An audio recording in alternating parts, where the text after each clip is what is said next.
Welcome back to episode 95 of Teachers in Transition, the podcast and the YouTube channel. I am Kitty Voigtnott, the owner and founder of Teachers in Transition and Voigtnott Coaching, LLC. If you've listened to this podcast in the past, you know that I alternate topics each week. One week I will talk about stress management strategies, and on alternating weeks I talk about career transition. Last week I talked about stress management during stressful times, and this week I'm going to talk about some tips that I recommend that you keep in mind as you are considering whether or not you are ready to make a career shift or to start a new job search here in 2021. The good news is that as we start to get people vaccinated, the economy is going to slowly but surely start to gear up. What is unknown is whether or not many of the jobs that disappeared will ever come back, at least as robustly as they were in presence before the pandemic.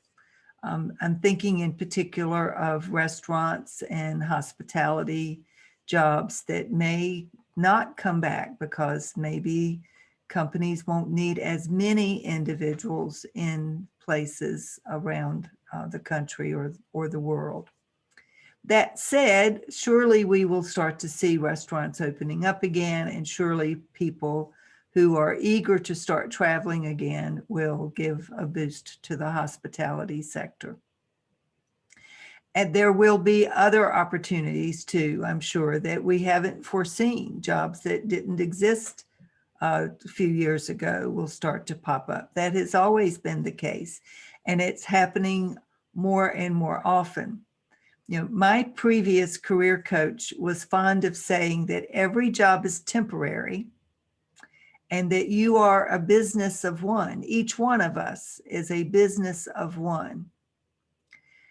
One of her principal tenets was that as individuals, we need to get away from the idea that our job supports us or provides us with our abundance. And that in fact, individually, we have the resources to create our own abundance and to become our own source of income. Now, in that case, she's talking about people who strike out on their own, becoming entrepreneurs and bloggers and podcasters who are able to monetize their message so that they can support themselves independently without the comforts, if you will, of a traditional job. And again, part of the message was that traditional jobs, in the way that we've thought about jobs in the past, are perhaps fading away or morphing into a new kind of employment. I mean, we've already seen many companies cut back on their benefits. They've cut back on the full-time employees that they have. They've hired more part-time people who aren't eligible, aren't eligible for benefits to begin with. And so individually, we have to adjust to those new realities and accept that we have to figure out other ways to find and create benefits for ourselves so that we have health care and we have life insurance and we have those things that we need to have, even though we may not use them on a day-to-day basis. So I want to encourage you to think about what kinds of endeavors you would be interested in pursuing if you were to incorporate into your own daily mantra, every job is temporary and you are a business of one. How might that change how you look at your current circumstances, your current job or career? I also want to encourage you, whether you are, now this is good advice whether you're thinking about changing your job or not. But all of us can and that includes me, we can all benefit from upgrading our technical skills in the event that we need to make a change. Now, let's remember, some changes are forced upon us. I worked with people when I used to volunteer for a group of job seekers here in my city. I was a regular coach and presenter for 2 groups, actually, who were people who were in the midst of their own career transition. Most of them were in their 40s and 50s. And almost all of them were there by chance as opposed to by choice. In other words, they had lost their jobs. Their jobs had disappeared. They had been downsized. They had been let go for any one of a number of reasons. Cutbacks, mergers, financial issues that the company was having, performance issues on occasion. And so these folks would come to these 2 groups to get the support that they needed and to network with one another so that they could meet new people who might be able to offer introductions as they got to know each other better. They also created accountability groups so that they could keep one another on track and accountable, so that they didn't let a week go by that they didn't submit a resume or go to some kind of networking event. So the thing about those folks was that they were there not because they wanted to be. They weren't making a change because they had chosen to change their job or career. They were there because they had been forced out of their job.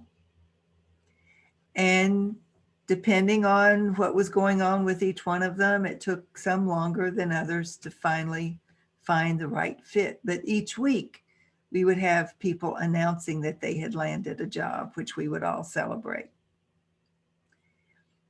The important thing is for you to be on the offensive, not to be waiting for something to happen like that, but to be prepared.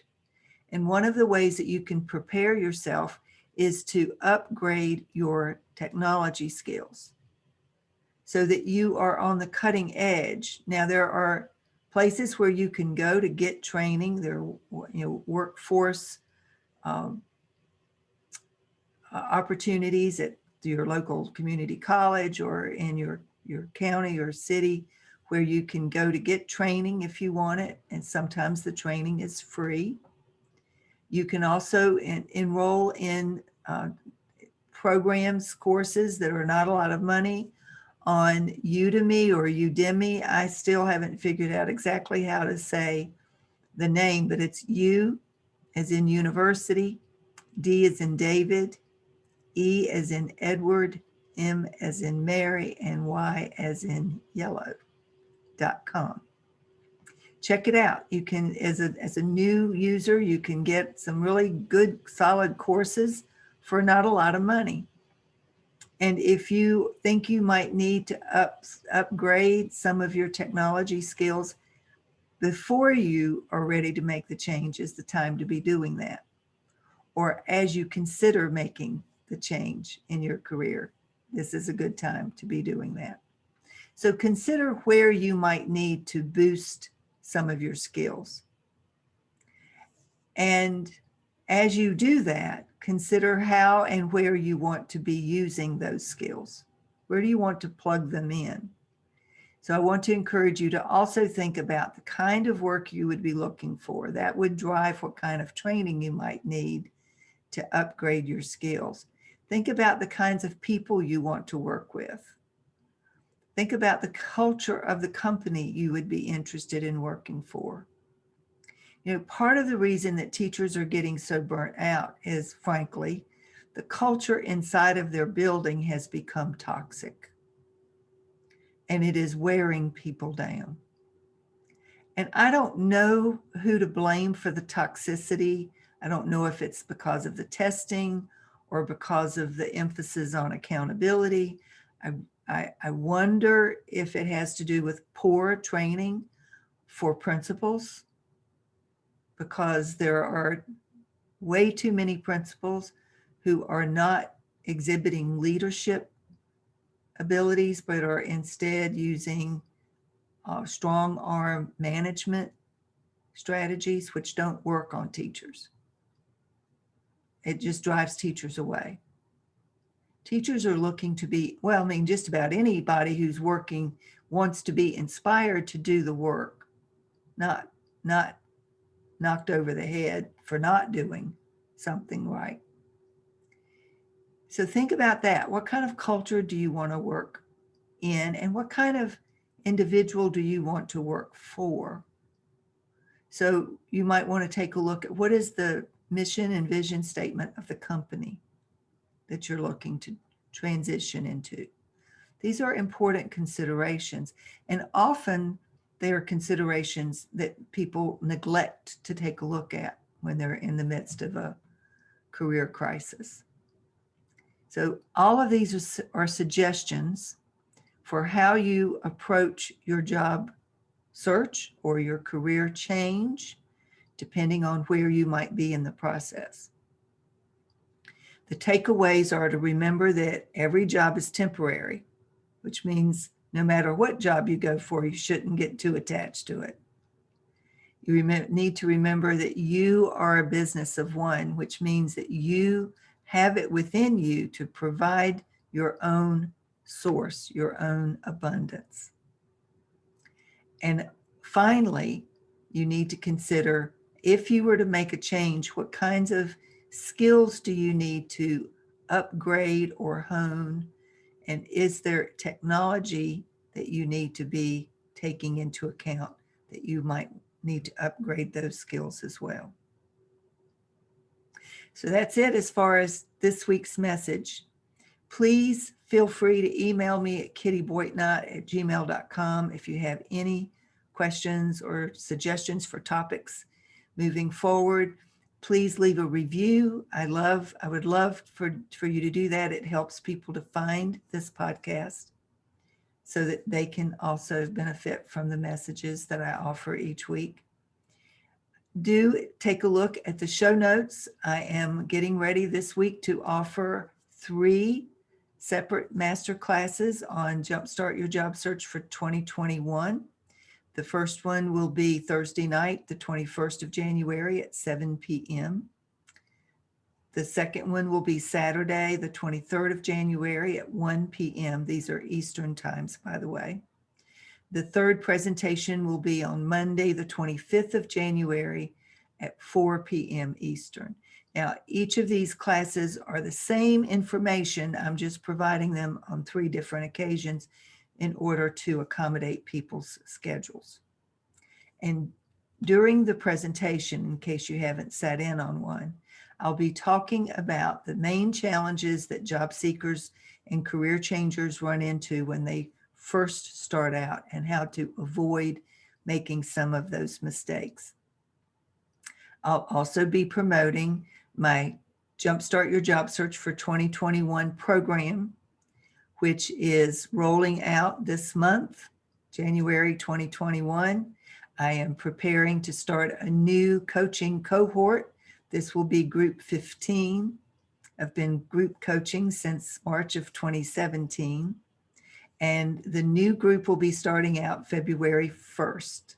So during the last week of January, next week, I will be promoting the program in the event that you might be interested in joining us. So if you have any questions about that, if you'd like to receive a link and you can't find it in the show notes, email me. I'll be happy to email you the link. That's it for this week. Have a wonderful week. Please stay safe. Please wear a mask when you're out, and I'll see you next week.